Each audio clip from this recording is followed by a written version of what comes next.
在闺蜜面前装名媛，她二话不说就抓起店里最贵的裙子跑进试衣间，谁知腰上肥肉太多，竟把裙子撑开一个口子。身无分文的她本想溜之大吉，可销售员很快就察觉不对劲，发现了衣服已经裂开，他立刻拦住女孩 Miss Sorry What？ 销售员表示损坏，衣服需要照价赔偿。眼看要被打脸，女孩急忙把销售员拉到一边，声称这条裙子本来就有问题。而这番闹剧全都被闺蜜听在耳中，嘲笑声让她顿时破防。跟你的工作又破了。没事，我跟你讲，他只是有点搞错了。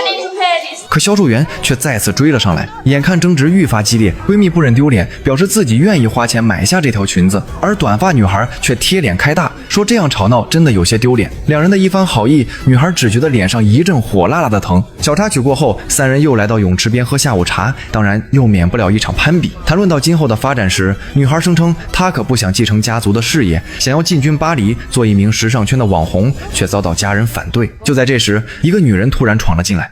你朋友 I don't know her 你忘记我了？赵静没等她回话，就当场爆出惊天秘密，直言她的哥哥可是东南亚最大诈骗团伙的头目张世凯，前几天刚被执行死刑。过这么好的生活都是用我女儿的命换来的。这话瞬间刺激到了张怡婷，她一直想摆脱这个肮脏不堪的身份，如今却被人当众揭穿。这情况里，小心有死破人烂死。显然他没想到赵静敢在众目睽睽之下动手。就在这时，一个男孩朝他伸出了援助之手，对方阳光帅气的模样瞬间熄灭了张怡婷内心的怒火。可他根本不知道，这场突如其来的邂逅从一开始就是赵静和慧君精心策划的陷阱。男孩伊森和他们是一起的，目的就是通过色诱拿到张世凯留给他母亲的加密货币，从而彻底摧毁张家。伊森非常绅士地表示可以去他房间换洗一下衣服，说完就拿出房卡。张怡婷瞬间入迷。就在这时，酒店的服务人员却拦住了他，声称那桌酒水还没结账。It's okay. Just put it in my room. My room is 3115. I know who you are. 服务员的回答让张怡婷意识到，眼前的男孩绝对不一般。果不其然，等他进入房间后，发现男孩所住的是规格最高的总统套房，各种奢侈品尽显伊森的不凡身份。这也让张怡婷断定对方绝对是一个顶级富二代。而赵静和慧君早就调查过，张怡婷爱慕虚荣，是一个典型的拜金女，搞定她只需一个帅气多金的公子哥。果然没一会儿，另一边的赵静就在社交媒体上看到了他的自拍照。换好衣服后，张怡婷便来到前台，想要打听伊森的联系。可无论他怎么说，前台始终不肯透露半句。显然伊森早有准备。随后前台表示自己可以帮他联系。接到电话的伊森让对方在楼下等一下，自己会马上过来。没问题吧？没问题。很快，伊森便来到酒店，眼看第一步已经成功，接着是第二步。想要成功拿下女孩，在帅气多金的外表下，还要展现自己的人品。他当着张怡婷的面教训了一下前台，还让他们给张怡婷道歉。试问，有这么一个维护自己面子的男人，哪能不动心？随后，伊森又带着她去医院看望了自己的奶奶，以此塑造人设。当然，这一点并非装出来的，伊森是真的很孝顺，这也让张怡婷对他的好感度直线上升，便询问他家里是做什么的。家干什么的来着？你爸爸是泰国驻德国的外交官，我爸爸是泰国驻德国的外交官，但是他几年前已经过世。但他几年前去世了。那你妈妈？那我妈妈呢？你妈妈已经改嫁了。继父是在东南亚经营布料厂，专门为高端奢侈品牌提供布料和代工。显然，这些基本问题他们早有特意加工。随后，伊森又特意强调自己对生意不感兴趣，非常喜欢摄影，并打算在巴黎成立一个工作室。听到他这么说，张怡婷瞬间来了兴趣，因为她的梦想就是进军时尚界做网红，便询问伊森是否会法语。伊森说自己会德语，张怡婷眼里泛光，让他说一句德语给自己听听。Du bist dumm。什么意思啊？你很漂亮。看着他那双看谁都深情的眼神，张怡婷彻底沦陷。就这样，伊森成功拿下张怡婷。为了加快进度，伊森带着她逛遍各大商场，还为她买下各种昂贵的服饰包包。不得不说，赵静和慧君这次可谓是下了血本。张怡婷对伊森的感情也快速升温。为了让张怡婷能尽快去拿加密货币，几人再次添了一把火。伊森找了一个好友假扮自己母亲，这里刚好在举办一场拍卖会。假母亲指着照片上的手镯问他怎么样，是不是很适合丽莎？丽莎是伊森的未婚妻。我打算拍下来，活洗两，一人一只。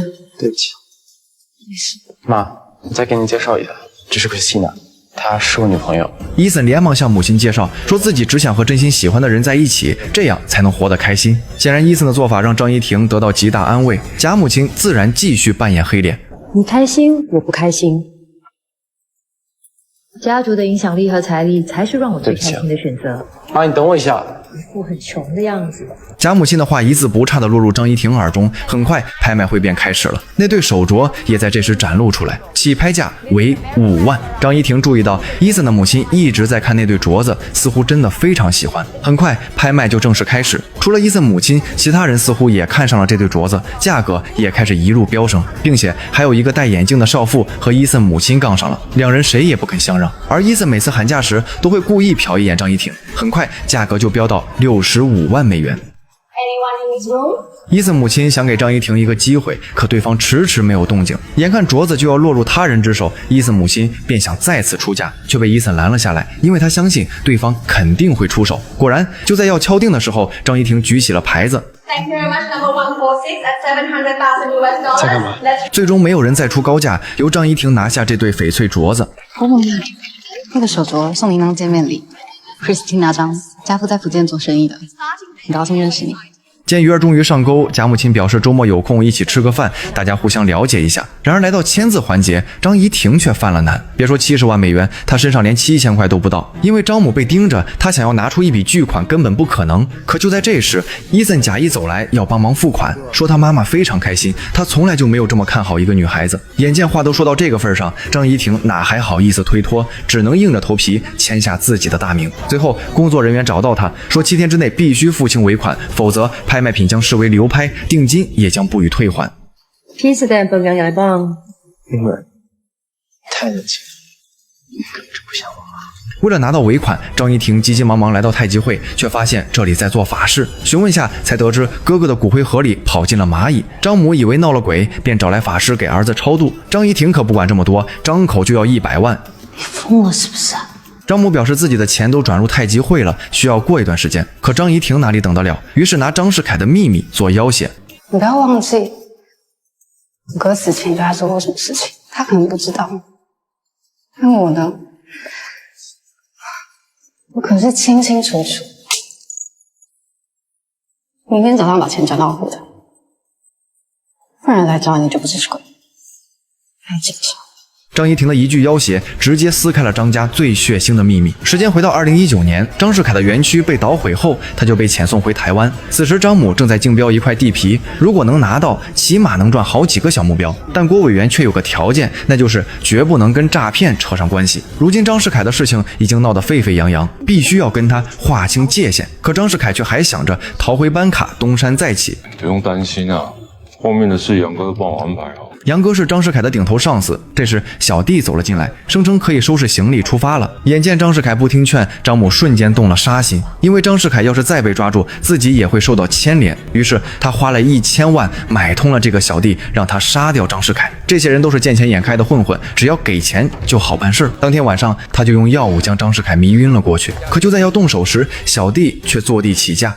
这条事做完之后，我可能要去躲一阵子。我自己算了一下，1000万好像不够。这样有多少？我想再1000万。然而他们的对话却被一旁的老奶听到了。为了彻底划清界限，张母直接答应了小弟的要求，只要他做得干净。你放心，我会让凯哥安静的离开。而他们的对话也刚好被张怡婷听见，她想通知却被拦了下来。张母解释自己只是让他哥哥消失一阵子。另一边，小弟也准备对张世凯下手，却被那位老奶拦住。但老奶奶很快就被对方推倒在地，只不过针头掉在了地上，而张世凯也即将醒来。愤怒之下，小弟捡起板砖就拍向了这个老奶奶。就在这时，老奶奶的孙子恰好赶到，小弟见状只能丢下张世凯，撒腿就跑。而老奶奶的孙子正是伊森。在当时，赵静、慧君、仪真3人正在起诉张世凯，可在班卡这里仅仅是诈骗，他只能被轻判，况且也没有其他实际性的证据，警察也没有办法。但伊森的出现却让3人看到了希望。慧君单独找到伊森，希望他能帮忙指认张世凯行凶。也是在这个时候，赵静认识了阿鹏老板，他曾经给园区送货品，而在他腰上还有一条长长的口子，正是张世凯留下，因此他也要置对方于死地。很快，针对张世凯的案子再次受理。当律师询问他是否看见对他奶奶动手的凶手是谁时，伊森思索片刻后，将矛头指向了张世凯。He tried to kill my grandma. 此话一出，现场顿时一片哗然。张世凯义愤填膺地表示，自己根本就不认识他，怎么可能杀人？直接证人，这个人张世凯可以以杀人罪被起诉。Because I was afraid.